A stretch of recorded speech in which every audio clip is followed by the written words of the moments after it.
The Little Printf, or Why Do We Code, by Fred Herbert. I've been lucky enough to have been born before computers and video games were ubiquitous.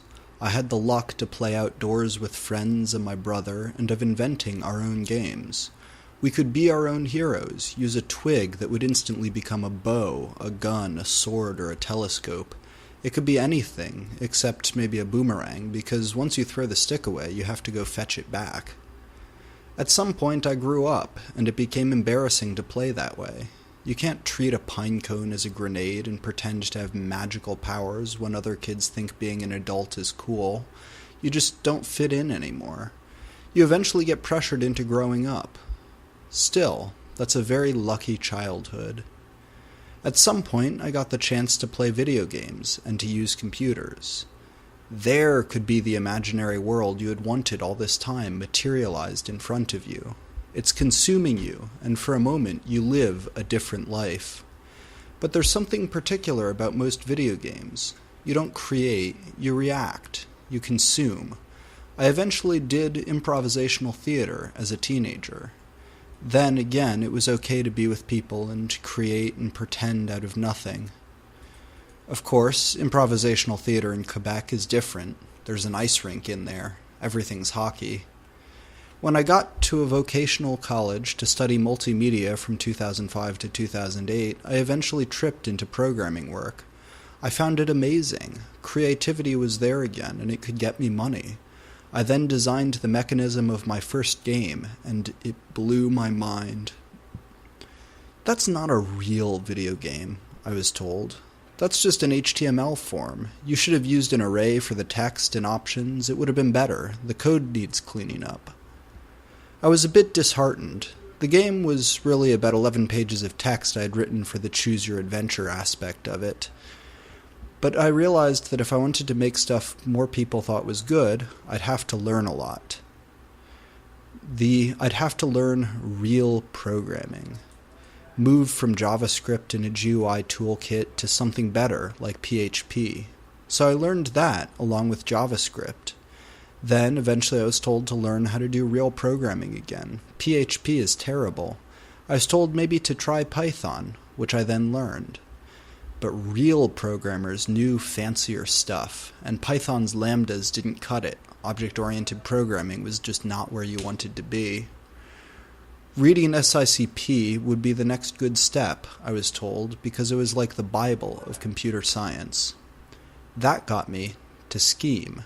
And I got the K&R book because real programmers in the real world did C, and I registered for part-time classes at my local university while juggling them with work because real programmers knew data structures and math, which I learned to some extent. I started reading papers and books because real programmers stayed up to date on and knew fancy algorithms. Somewhere through that, I picked up Erlang and started making a career out of it. I wrote a book on it. Curiously enough, nobody ever questioned if I were a real author, or a real writer, or a real illustrator. Hell, I got a job teaching Erlang without having ever used it in a production system.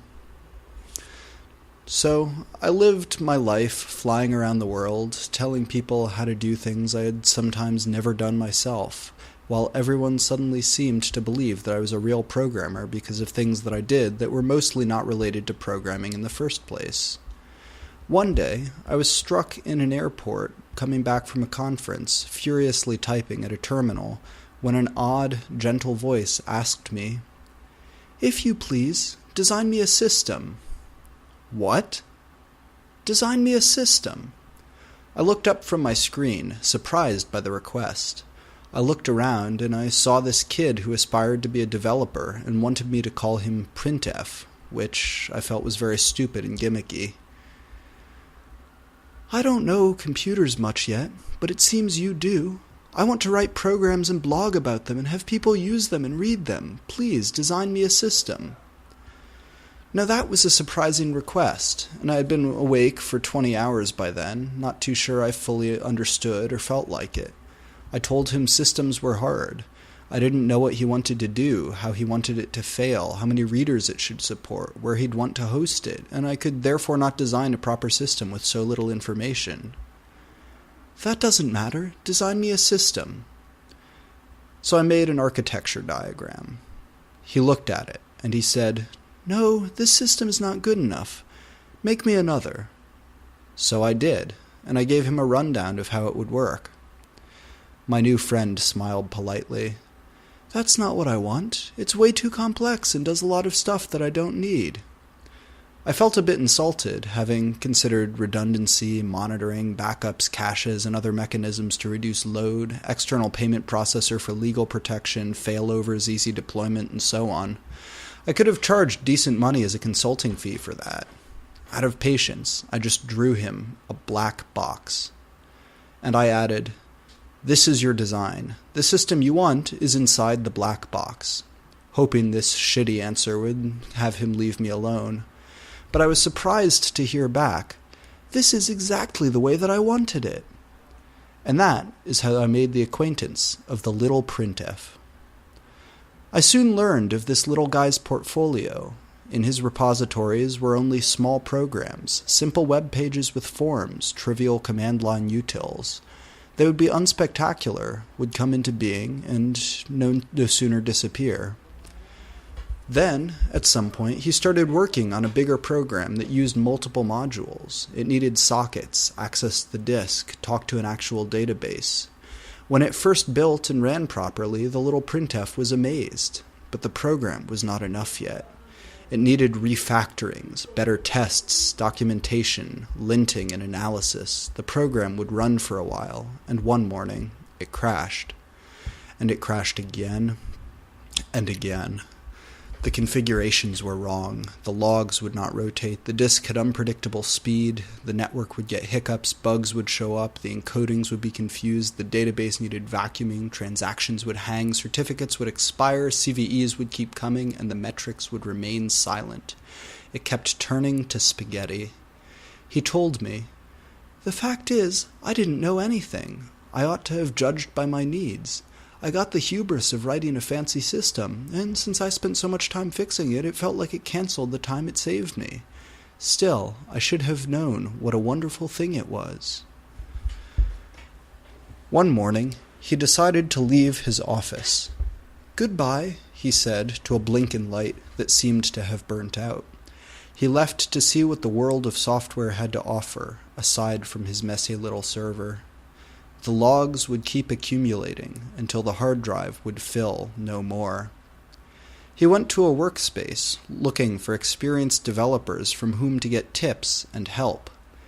The first one he met was a very proud senior engineer who seemed to feel rather superior. Ah, here comes a learner. Welcome to my domain, of which I am the expert, he said. An expert? The little Printf asked. Does this mean that you can program anything and everything? Why, yes, the expert answered. He added, Well, almost. I only program programs that are worth programming. I don't lose my time on trivialities. Many programs I've never written, but I could write with all the ease in the world. Ah, so could you help me with my system? As soon as the little Printf started explaining his business, the domain expert interrupted him. I'm sorry, but I don't really see the point of doing that. Why not? Experience. I am good at programming the things I program, and I program the things that I'm good at. By getting better at this fairly restricted set of things I'm already good at, I make sure I'm more valuable than ever at it. Call it job security, call it survival of the fittest, but that's how I roll. And why can't you help me? Well, you see, taking my time away to help you means I'd divert more important self-investment into furthering the progress of others. That's a losing strategy for me. The best way to learn for you is the way I took myself. Struggle very hard and figure it out for yourself. It helps forge character. That doesn't seem very efficient.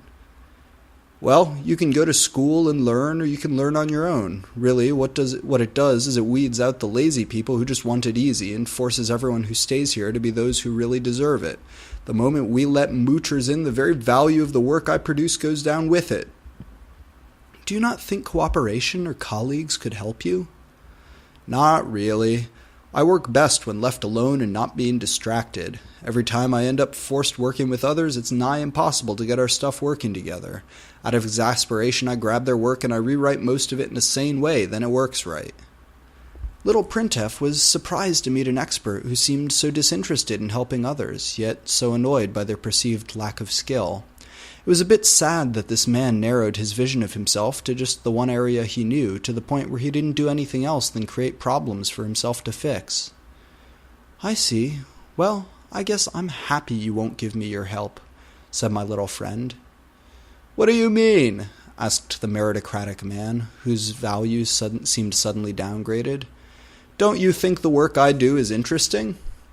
"Oh, that I do. It just seems like you would see me as a hindrance and annoyance more than anything else, and what I'm looking for is help, not affliction." And little Printf left swiftly, leaving the expert to realize he had made himself untouchable in more ways than his job security. On his way, little Printf went in the front door to an office occupied by a man surrounded by thick, hardcover books with fancy images on them, like wizards and dragons and fractals and mathematical patterns. "Nice books, sir," said Printf. "Thanks. I think they're essential material for programmers. If you don't have them, you're not really a pro." "I guess I'm not a pro then," said little Printf. "Which one is your favorite?" "Oh, well, I haven't read most of them." "Are you not a good programmer then?" "No, I am not," the developer proudly added. "In fact, I'm a terrible programmer." "That's a shame," said little Printf, who continued, "I'm getting better myself." "Have you heard of the Dunning-Kruger effect?" asked the man. "No. What is it?" "It's a cognitive bias thing. It basically says that all people who are less competent tend to overestimate their qualifications, and people who are competent tend to systemically underestimate theirs." "So if I think I'm getting better, I'm probably not great?" "Yeah, exactly. You're probably bad. On the other hand, I openly say that I'm a terrible programmer, but according to Dunning-Kruger, I'm probably underestimating myself, and that makes me a good developer, don't you see?" "I guess." "That's because self-deprecation is a vital tool of the developer. The moment you feel you're good, you relax and you stop improving." "Doesn't this mean that the moment you feel good about yourself, you're on your way to failure, and then you should feel bad?" "Yes, but the way to go about this is to say that everything's terrible, even if you have no solutions to offer. That way you look smart, but you don't have much to contribute." "What do you mean?" "Say I go online and I see a project that I dislike. The trick is pointing out everything that's wrong. Give no more information than that. You can probably subtly point out ways in which the person who did the thing is an idiot and get away with it." "And how is anyone better for this?" "Well, I like to think that they're better for knowing that they're on the wrong track, and I'm better off for knowing them for showing that. It's a bit of smoke and mirrors. Nothing knows what they're doing, but it looks good. It looks like I do." "And what happens when you're asked for help and can't do anything about it?" "That's when you go back to saying everything's terrible, that you have too much yak shaving to do, improving other things, and being overly pessimistic. They're on their own." "So this is all posturing? You're gaming your way through? You're the person who pretends to be incompetent at things they know, which makes people actually know nothing feel even worse, and you're the person who pretends to be competent at things you don't know so that people trying to improve there also feel bad?" "In any case, competence has very little to do with it. Reputation is pretty important, though. People hire friends, and people who aren't liked and non-essential get fired first. Try to change the system and you become disliked. It's all a very social game, you know? It's how it works in the industry, and probably in academia, too, although I wouldn't know now, would I? It's all about who you know, selling yourself, your own personal brand, you know? That's how you get jobs in this business." "If this is how things are, then you must feel bad and make others feel bad to do well. Then maybe I don't want a job in the business," said little Printf before walking out. During the time that would have been lunch break, Printf interrupted a person who had seemingly forgotten to eat their lunch, a sandwich growing cold by the minute, while sitting at their desk looking at their screen. That seemed like quite a busy person who might have known what they were doing, Printf asked. "If a primary database can fail, can the follower fail too?" "Everything you run," the person said, "can and will sooner fail." "Even the things that tell you that things have failed?" "Yes, even those ones. All large systems are in some state of partial failure at any given time." "Then, trying to make reliable systems, what use is it?" The person did not know. for at that moment they were trying to answer a page of this for the sky falling onto their head due to a broken cloud, wondering the same thing. "Then, making reliable systems, what use is it?" pressed little Printf again. Upset as the person was dealing with a production issue, what with this kid not letting go and a sandwich going to waste, the person impatiently shot back, "It's of no use at all. Programming is all shit anyway." "Oh," he gasped. Then there was this moment of complete silence. The little guy responded, with a hint of resent, "I don't believe you. Programs are fragile, but programmers can make good efforts to make things better and useful." No answer came back. At that point, the person had opened the document explaining how to boot a new copy of the whole cluster from scratch, and things seemed to go from bad to worse. "And you actually believe good, reliable "Oh no," the person said. No, I don't believe in good or reliable programs. Not anymore. They're all terrible. I just told you the first thing that came to my head because I'm dealing with one of these shitty systems right now. Don't you see that I'm trying to keep this stuff running? This shit is actually of consequence." Printf stared back with a shocked expression. "Actually of consequence? You talk just like a real programmer." He added, "You mix everything up, confuse everything. There's been millions of programs, and for years they've been running and failing just the same, and people have used them and needed them. And I know of some programs that run nowhere but on a single laptop, and in a single mistake could destroy entire communities without even noticing. And you think that that is not important?" The person remained silent. The fourth workspace my friend visited had a man whose computer was covered in so many stickers no one could tell what brand it was. Motor MVC, Quadrangular JS, GoQuery, ComMeteor, some Japanese soundy thing. "Hi," interrupted Printf. "What are you doing?" Alchemist, MongoDB, MochaScript, WalkTime.js, PortaSQL. The man kept going. "What are you doing?" he asked again, louder this time. "Oh, I'm trying out some new frameworks, tools, databases, languages." "Whoa, you seem to be going fast, maybe as fast as 10 programmers put together." "Yes, well, the industry moves so very fast." He looked at his phone for a second and added, "There, the Cardboard I/O framework came up with version 3.5, which broke compatibility with 3.4, and this yielded 4 forks in the community. I have to try them all to know which one to choose." "And what do you do learning all these?" "I'm an early adopter. If you don't stay up to date, you get stuck writing COBOL or mumps for a living. You want to find the next big thing and ride that wave to the top." "Has it ever worked?" "Oh yeah, I found out about Rails before it got big, and I figured Node.js before it was popular, and I was the first beta copies of Redis and MongoDB and Ryak. I was the first one to use Vagrant, and I got us to switch to Docker, but of course it's now all about unikernels." "Cool, and all these things you were at the forefront of, how did it pay off?" "Oh, it didn't. By the time Rails became huge, I moved on to the next big thing, so I didn't get left behind. Similar for the other ones. Here's hoping for unikernels, though." "I see," added little Printf pensively. "What problems do you solve with all these frameworks?" "Oh, I make sure we don't use something that's not going to be too big, so this company doesn't go to bed on technologies that have no future. It's very important work, because if you don't do that, you can't find anyone to hire except old graybeards behind the times, and you want self-motivated go-getters who are also early adopters," said the man. "That is funny," chimed our friend. "It is very hard in the startup world. If you want A players, you need good technology to bring them in. Otherwise, you're stuck with inflexible laggards. Nobody wants an inflexible laggard." The little Printf interjected, "No, that's not what I mean." And then he added, "I mean, it's funny that tools are meant to solve problems for us, but for you, the tools have become a problem." And while the man stood there in silence, on his new, cool treadmill desk, little Printf hopped out of the room. In the next office over sat a tired employee with dozens of empty coffee cups, slouched over, typing angrily. "Hi," said little Printf. The woman didn't stop what she was doing. She kept typing furiously. "Hello?" he asked again. The woman stopped at once, got a flask out of a drawer in her desk, and took a swig. "I have a terrible job," she said. "I do DevOps. It started okay, where I mostly develop and then sometimes debug stuff, but as time moved on, it got worse and worse. I started fighting fires in our stack, and then more fires kept happening. I got rid of most of them, putting small miracles here and there and to meet deadlines on dev stuff that I also had to do."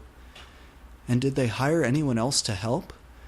"No, that's the thing. Small fires kept happening here and there, and because of the time I took to fight them, I couldn't be as careful as before with the dev stuff, so I created more fires all the time. Now I'm fighting fires all day and all night, and I hate my job." "Why doesn't your employer do anything?" "I'm good at my job, and I managed to keep things under control long enough that everyone got used to it. When you make a habit of small miracles, people get used to it. Then you're stuck doing miracles all of the time, or they'll think you won't do your job at all."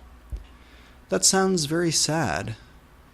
"It is, and because you're the most familiar person with these fires, you only get to work on them more and more until your employer hires someone else to cover your old job, the one you loved. If you care hard enough about your work, you may be doing the stuff everyone hates. You're thanked by doing more and more of that work that you don't like until it's all that you do, and then there's nothing left for you to enjoy." "Then you're unlucky," said little Printf, and her pager went off again. "That woman," said little Printf to himself as he continued farther on his journey, "that woman would be scorned by all the others, by the senior expert, by the rock star developer, by the serial early adopter. Nevertheless, she is the only one of them all who seems helpful. Perhaps that is because she is thinking of someone else besides herself." At the corner of the building, Printf found a large office with big windows giving stunning view of the area. In it sat an old gentleman with reams of documentation on his desk. "Ah, here comes a developer," exclaimed the man as Printf stood in the doorway. "Come in." Looking through the windows, little Printf noticed that they were full of writing. With the help of a dry erase pen, the view to the outside world was masked by tons of circles, arrows, cylinders, and clouds. While it was curious the man needed clouds drawn where real ones could be seen outdoors, the whole ensemble was more intriguing. "What's this?" asked our friend, pointing at the windows. "Oh, this is our production system," said the man, not once thinking the question was about the outside world. "I am a software architect." "What's a software architect?" "Mostly, it's someone who knows how to best structure and coordinate the components of a large system so they all fit together well.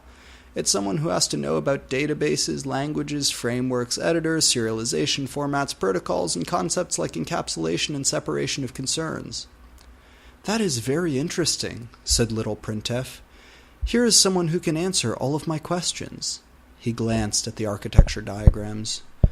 "Your system is very impressive. Is it running very fast?" "I couldn't tell you," said the architect. "It should, though." "How's the code, then? Is it good?" "I couldn't tell you." "Are the users happy about it?" "I couldn't tell you that either, I'm afraid." "But you're a software architect."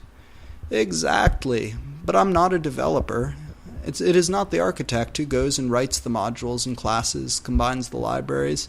The software architect is much too important to go around touching code, but he talks with programmers and developers, asks them questions, provides them guidance, and if the problem looks interesting enough, the architecture takes over the planning." "And why is that?" "Because we're more experienced. We know more about systems and what works or not. Developers can then be an extension of our knowledge to produce great systems." "But how do you know if things are going well without getting involved with the code?" "We trust the developers." "So you trust them to implement your ideas correctly, but not enough to come up with their own ideas?" The software architect was visibly shaken by this comment. "I guess I might have been a bit disconnected," he finally admitted. "The problem is that after a while you're asked to work with ideas so much that you don't have a good way of getting them tested or verified."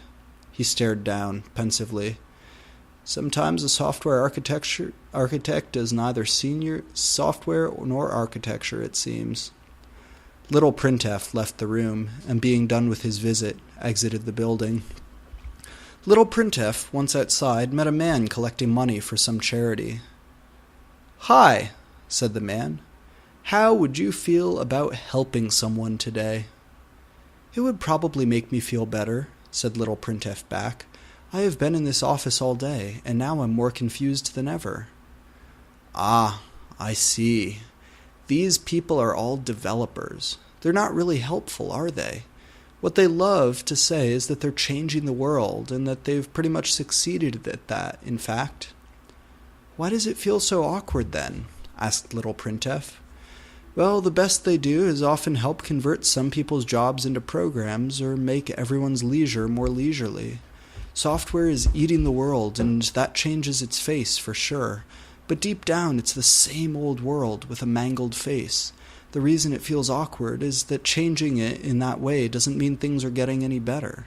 We have the same flaws and problems we always had, the same holes to fill deep down inside." "So how can I feel better?" Little Printf was visibly anxious. The man thought for a while and offered Printf to come help him help others, as this was the man's way of feeling better.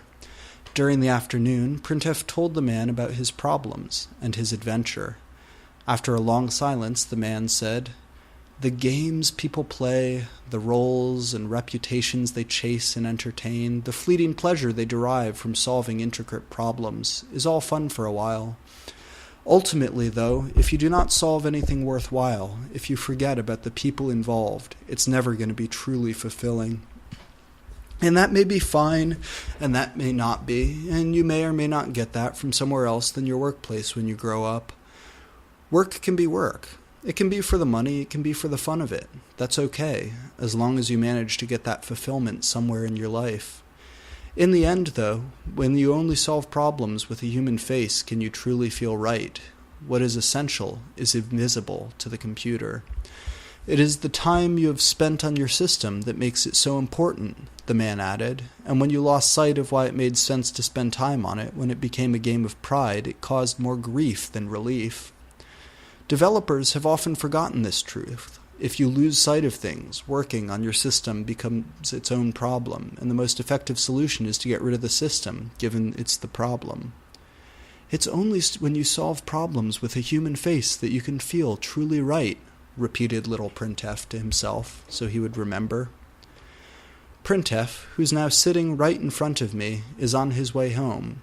Talking with him made me realize how much of what I do flies in the face of what I liked, what I started programming for. Each of the people Printf met are roles I see myself taking one day or another over time. I was encouraged by them to become them, and probably encouraged people to do the same. When I got dragged in the game of trying to become a real programmer, Printf didn't. He said he was okay with not being a real programmer, that he preferred to be a programmer with a human face. Today, I'm stuck in the situation where I look back and I have to figure out if I can, too, become a programmer with a human face, or if everything I do is just a job. There doesn't seem to be too much that's worthwhile in between. In any case, where Printf felt he didn't need to be a real programmer, I think that I feel the same now.